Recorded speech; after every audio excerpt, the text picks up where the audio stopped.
రాష్ట్రంలో పెండింగ్ లో ఉన్న 6,400 కోట్ల ఫీజు రియంబర్స్మెంట్ బకాయిలను విడుదల చేయాలని ప్రతి ప్రభుత్వ మెడికల్ కళాశాలని పీపీపీ విధానంలో ప్రైవేటీకరించడాన్ని వెంటనే విరమించుకోవాలని ఎస్సీ, ఎస్టీ, బీసీ సంక్షేమ హాస్టల్ విద్యార్థుల సమస్యల్ని పరిష్కరించాలని పీడీఎస్యూ జాతీయ నాయకులు యు గనిరాజు, రాష్ట్ర నాయకులు ధనరాజు డిమాండ్ చేశారు.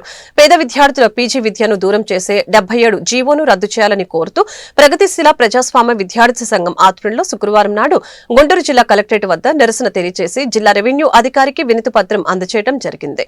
రాజమహేంద్రవరంలో జరిగిన పీడీఎస్యూ రాష్ట్ర 24వ మహాసభ సందర్భంగా ఇచ్చిన పిలుపులో భాగంగా ఈ కార్యక్రమం నిర్వహించడం జరిగిందని తెలిపారు.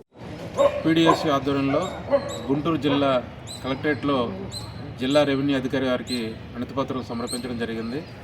రాష్ట్ర వ్యాప్తంగా పెండింగ్లో ఉన్నటువంటి 6,400 కోట్ల ఫీజు రియంబర్స్మెంట్ స్కాలర్షిప్ బకాయిల్ని విడుదల చేయాలని, అలాగే మెడికల్ కాలేజీల ప్రైవేటీకరణని ప్రభుత్వం విరమించుకోవాలని, అలాగే కేజీ నుంచి పీజీ వరకు విద్యార్థులు ఎదుర్కొన్నటువంటి సమస్యలన్నీ కూడా పరిష్కారం చేయాలని ఈరోజు వినతిపత్రం ఇవ్వడం జరిగింది.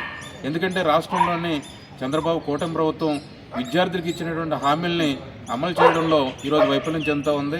ఇప్పటికే రాష్ట్ర వ్యాప్తంగా ఉన్నటువంటి SC, ST, BC, EBC minority విద్యార్థులందరూ కూడా పోస్ట్ గ్రాడ్యుయేషన్ విద్యకి దూరం కాబడ్డారు.